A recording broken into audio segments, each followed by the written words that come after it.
Hello everyone and welcome to Voice It Youth Talk Show, the youth talk show that has got everyone talking, where we discuss day-to-day challenges that we face as the youth that we're not as comfortable discussing with our parents or our guardians. Today we are going to be discussing a new topic. So in the past 2 weeks we covered drug abuse and mental health, but today we are moving into a topic that is common in our African culture and in other cultures too. We're going to be talking about Lobola, dowry, or Rora. I am Brandon, your host, and this is my co-host. Hello everyone, I am your co-host Nobukanya Shabangana, and this is Voice It Youth Talk Show. So joining us today is Pastor Ncegum Simanga, who is from Blair East District, and he's going to be assisting us into delving deeper into what Lobola really is, and he's going to assist us as well into knowing the biblical aspects of Lobola. We welcome you, Pastor. Thank you very much. Want to welcome the viewers and have a good day. So, Pastor, what exactly is Lobola or Rora? Let me first of all tell you what it is not. Okay. And then I'll come back to what it is. Many people would say it's a bride price. Okay. So that carries a connotation of buying. But that's not what it is. Many people would say, I was charged Lobola. Okay. If you say you're charged, it gives a negative connotation. Like it's not a transaction. You're not being charged. Lobola is I'm saying this not as a universal description, but it could be kind of regional, a little bit localized. Because if I say it's universal, I don't know what other people in other worlds are doing. But what it is, Lobola is a commitment. Okay. You are getting married to somebody's daughter, and then the parents, before they hand over their daughter, they really want to see, are you committed? Would you, keep our daughter in the event she has children? Are you going to support those children? Then now you respond by making a commitment. It may not be a prerequisite to say now or you don't. No, it could come, but you make a commitment and you pledge a commitment. Yes, I'll do this. Yes, I can keep her. I can actually keep the children. Are you able to commit? Yes, I commit. Would you be able to give so much? Yes, I can give. So it's a commitment.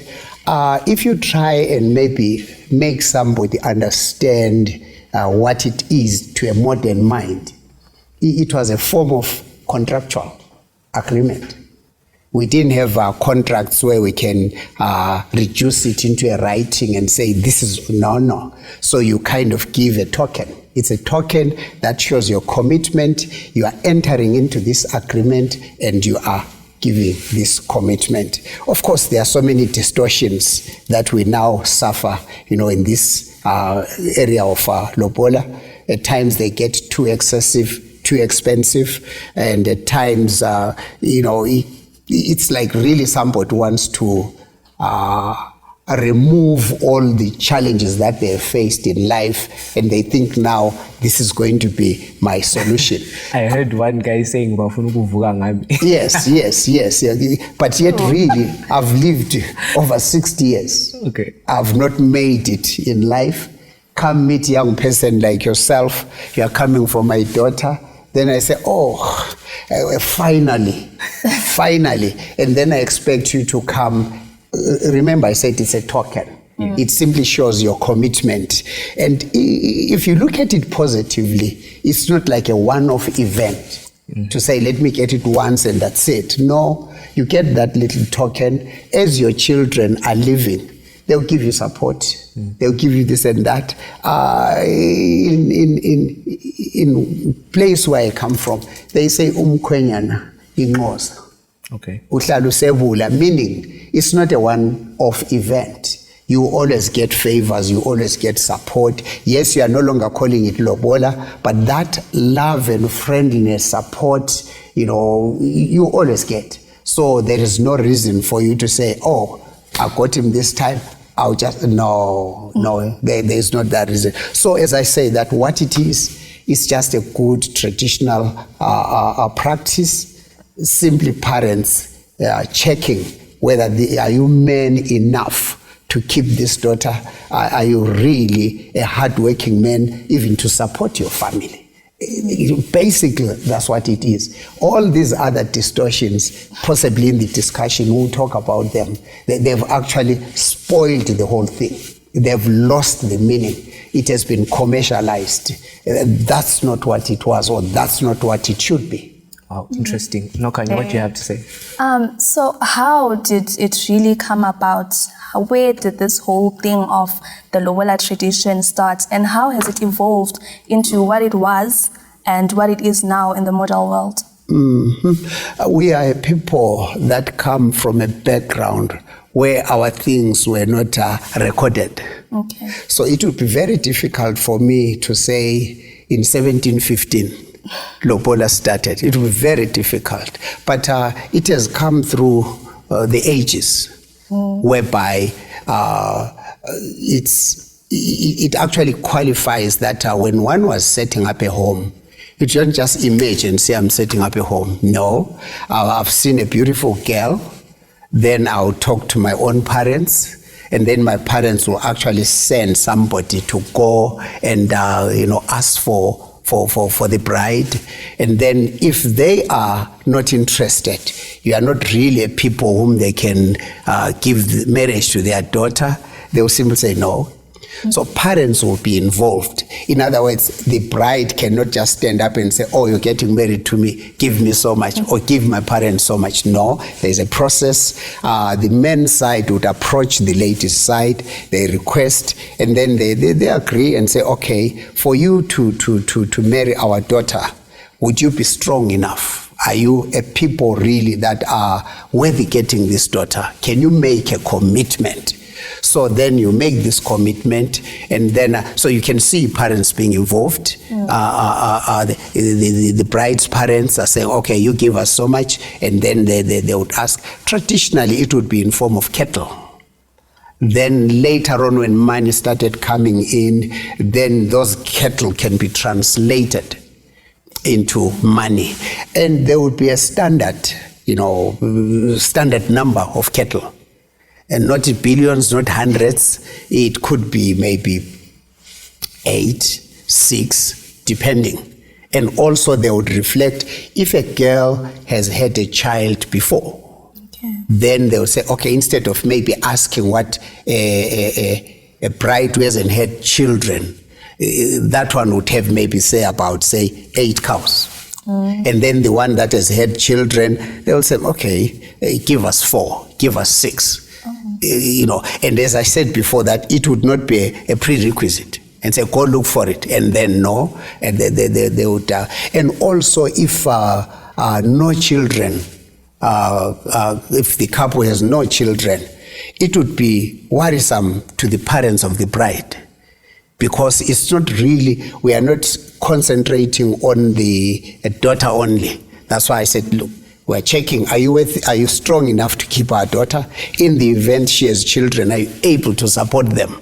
So that all that is put into the whole thing. But then, as I said, with this distortion, it has simply changed. Anyone now wakes up and they ask for whatever they want. So what are some of, based on the way that Lobola is seen right now in today's community, among the youth and the adults, what are some of the dangers? First of all, can you tell us some of the malpractices that are happening now? Some of the wrong practices that we term as wrong according to this topic, and also what are the dangers that they bring? As I did allude that it has been commercialized.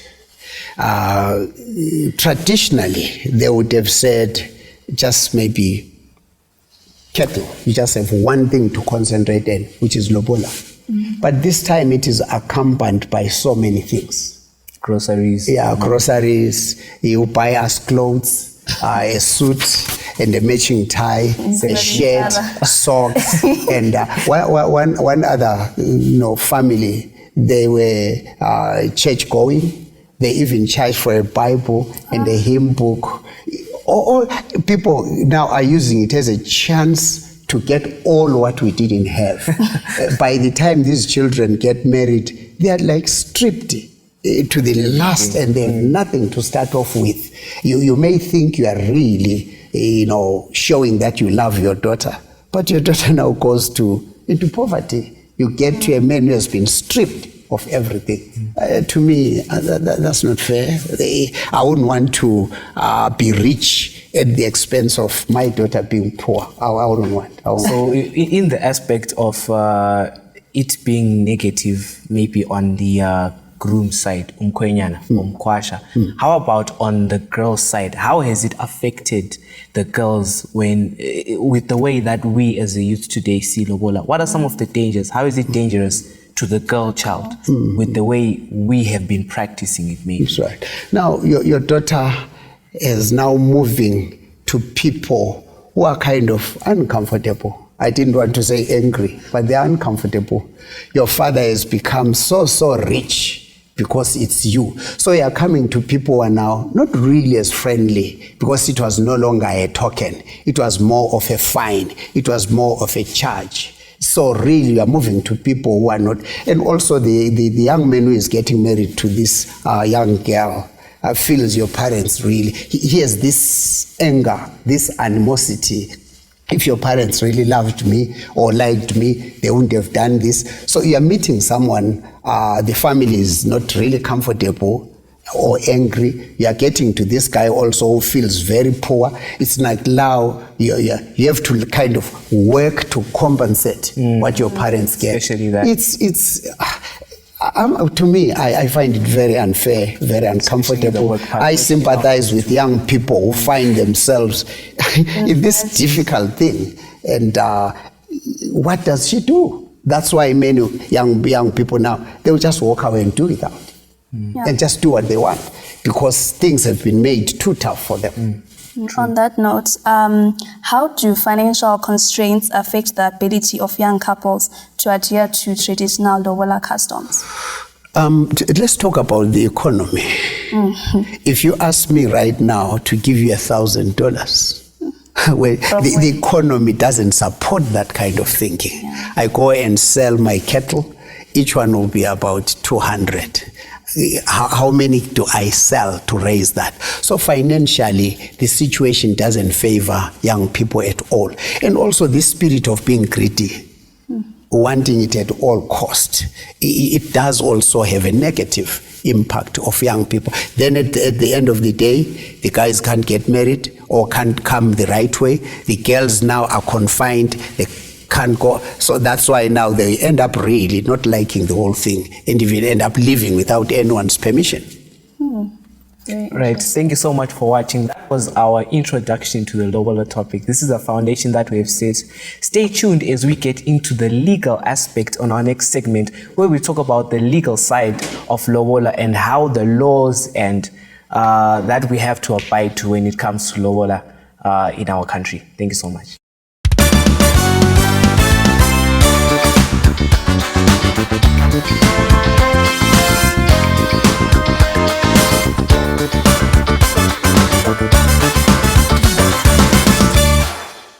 Welcome back to the second segment of our episode, whereby we have Pastor Msimanga helping us to delve deep into the theological aspect of Amalobolo.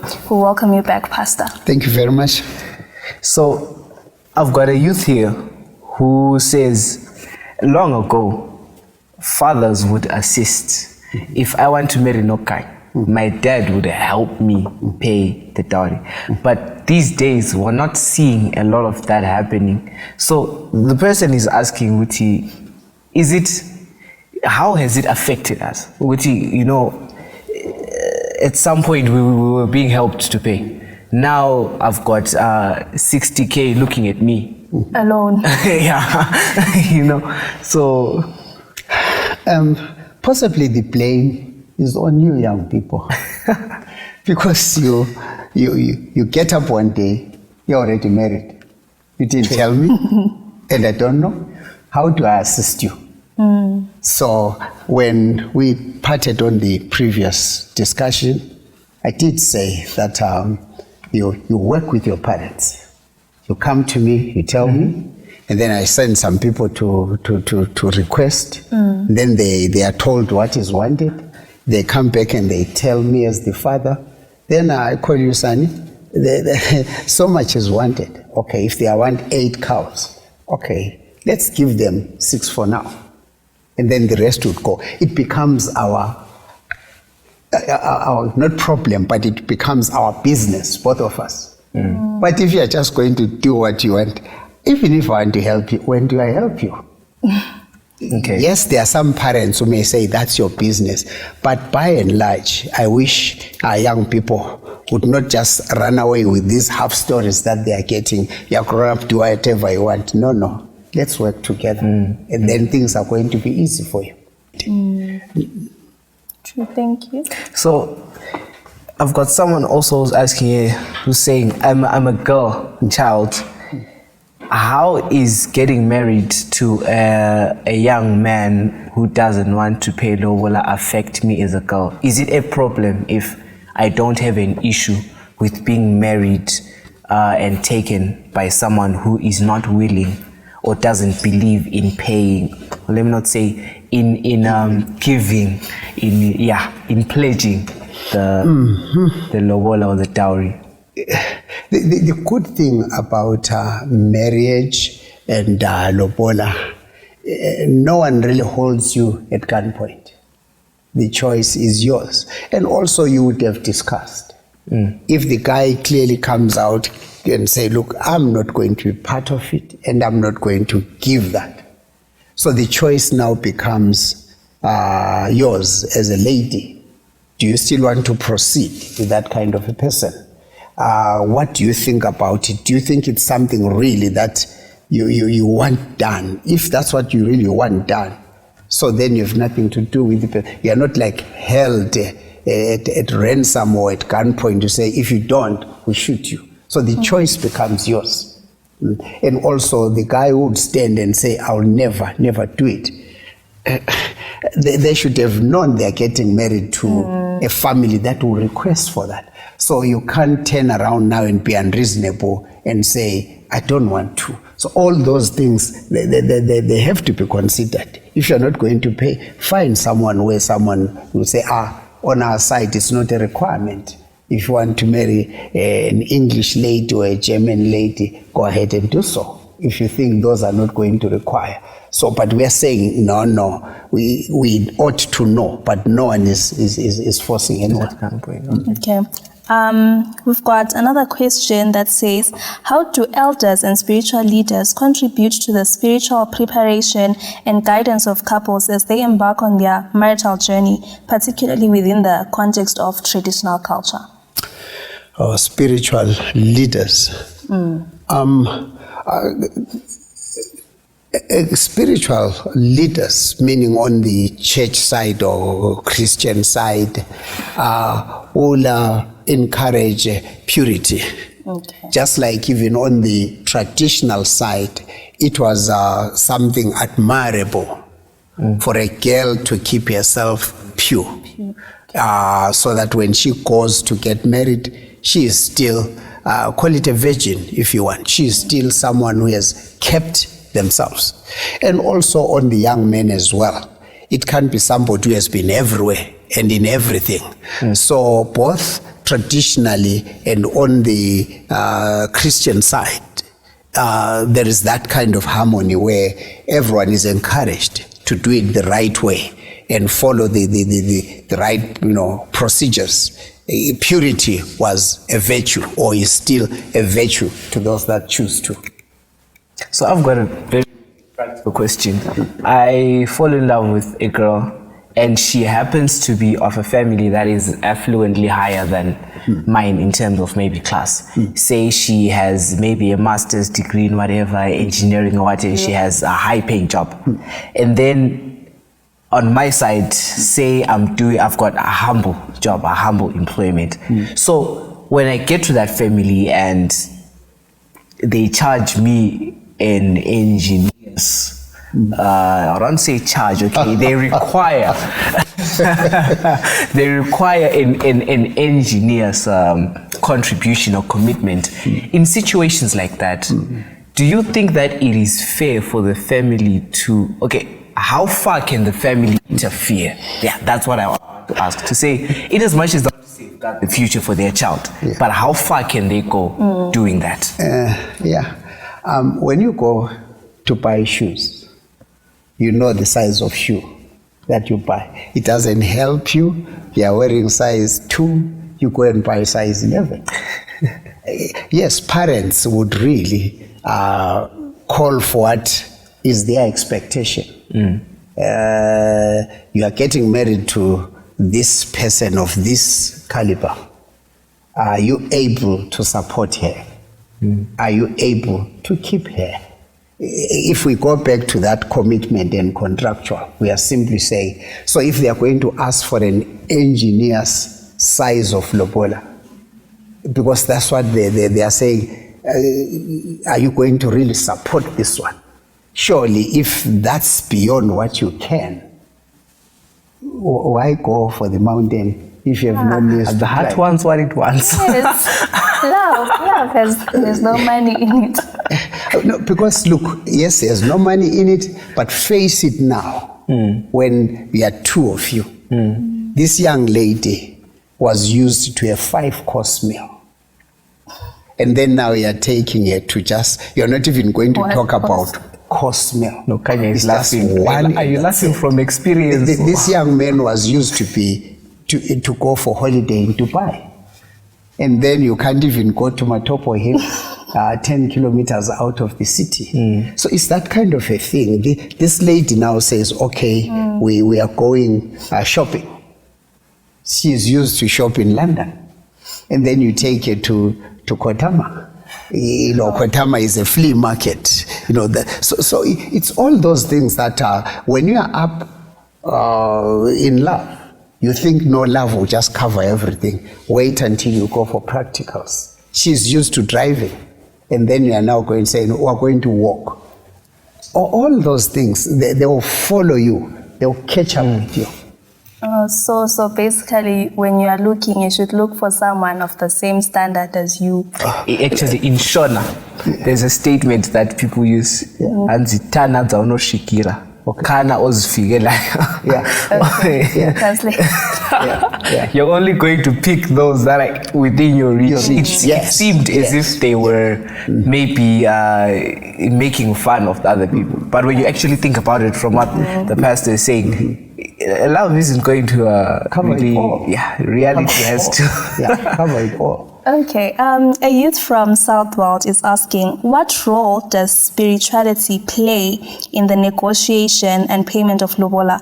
And how do couples and families incorporate religious rituals or blessings into the process? I would, well, as a pastor, you asked me as a pastor, a religious person.